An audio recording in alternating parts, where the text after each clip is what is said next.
দৰ্শকসকল, আপোনালোকৰ পকেটত কৰোনা ভাইৰাছে কিমান ক্ষতি কৰিছে?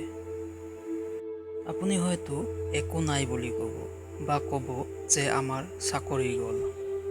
কিন্তু এই কৰোনা ভাইৰাছৰ পৰা আপোনাৰ পকেটৰ যি ক্ষতি হৈছে সেয়া হয়তো আপুনি গমেই পোৱা নাই।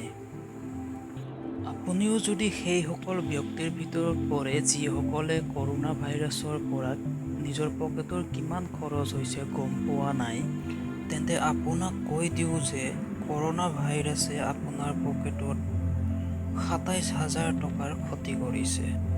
এইটো বতাহতে কোৱা কথা নহয়। দেশৰ সকলোতকৈ ডাঙৰ চৰকাৰী বেংক SBI ৰিপৰ্টত এইটো ঘটনা পোহৰলৈ আহিছে। যোৱা ১৭ আগষ্টত SBIৰ এক ৰিপৰ্ট আহিছিল। সেই ৰিপৰ্টত কোৱা হৈছিল যে কৰোনা ভাইৰাছৰ বাবে ৰাজ্য চৰকাৰৰ ৩৮ লাখ কোটি টকাৰো অধিক লোকচান হোৱাৰ সম্ভাৱনা আছে। এই লোকচান কিমান ডাঙৰ আপুনি এনেকৈ বুজিব পাৰে যে লোকচানৰ পৰিমাণ ভাৰতৰ সকলো ৰাজ্যৰ মুঠ GDPৰ ১৭%। যি ৰাজ্যত কৰোনা ভাইৰাছৰ ক্ষতি বেছি, তাত সকলোতকৈ বেছি লোকচান হ'ব।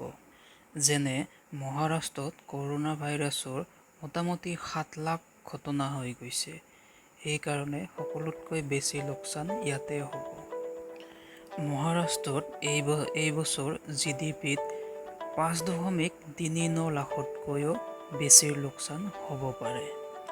তাৰ মানে গোটেই ভাৰতত এই বছৰ কৰোনা ভাইৰাছৰ পৰা যিমান লোকচান হ'ব তাৰ ভিতৰত ১৪.২% অকল মহাৰাষ্ট্ৰতে হ'ব। আৰু ইয়াৰ প্ৰভাৱ ইয়াত থকা প্ৰতিজন মানুহৰ পকেটৰ ওপৰতো পৰিব। দেশৰ প্ৰতিজন ব্যক্তিৰ কমচে কম ২৭,০০০ টকা লোকচান হোৱাৰ আশংকা আছে। যিখন মহাৰাষ্ট্ৰৰ GDPৰ সকলোতকৈ বেছি লোকচান হৈ আছে, তাত প্ৰতিজন ব্যক্তিৰ ৩৮,৮৪১ টকাৰ লোকচান হোৱাৰ আশংকা আছে। আৰু দিল্লীত থকা মানুহখিনিৰ বাবে এই পৰিমাণ বেছি হ'ব। দিল্লীত থকা প্ৰতিজন মানুহৰ ৮৭,২২৩ টকাৰ লোকচান হ'ব পাৰে। যিবিলাক ৰাজ্যৰ জনসংখ্যা কম, তাত মানুহৰ পকেটত প্ৰভাৱ বেছি পৰিব। যেনেকৈ কৰোনা ভাইৰাছৰ কাৰণে গোৱাৰ GDP ১৬,৫১৮ কোটি টকাৰ লোকচান হৈছে। সেইকাৰণে গোৱাত থকা প্ৰতিজন মানুহৰ ১,০৫,০০০তকৈও বেছি লোকচান হ'ব। প্ৰত্যেক বছৰে ৰাজ্য চৰকাৰ আৰু কেন্দ্ৰীয় চৰকাৰৰ বাজেট আহে আৰু এই বাজেটত কিমান লাভ, কিমান খৰচ হ'ব সকলো কথা কয়। যেতিয়া লাভ কম হয় আৰু খৰচ বেছি হয়, তেতিয়া লোকচান বাঢ়ে।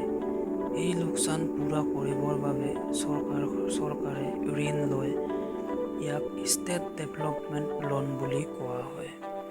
আৰু এই লোনটো ৰিজাৰ্ভ বেংকে চোৱা-চিতা কৰে। ডাটাৰ ওপৰত কাম কৰা ৱেবছাইট ফেকাল্টিৰ মতে, কৰোনা ভাইৰাছৰ বাবে ৰাজ্য চৰকাৰে ষ্টেট ডেভেলপমেণ্টৰ দ্বাৰা বহুতো ঋণ লৈছে।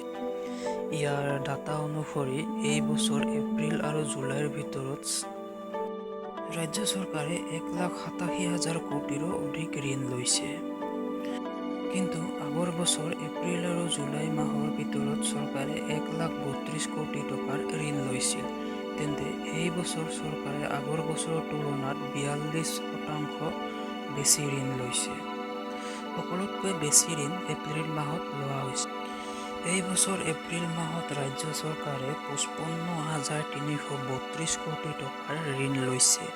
কিন্তু এপ্ৰিল ২০১৯ চনত এই ঋণ ২৯,৫৭২ কোটি টকাৰ আছিল। দৰ্শকসকল, আজিৰ ভিডিঅ'টো ইমানেই। আশা কৰোঁ যে আপোনালোকে সকলো কথা বুজি পাইছে। যদি কিবা প্ৰশ্ন থাকে তেনেহ'লে মোক কমেণ্ট বক্সত জনাব।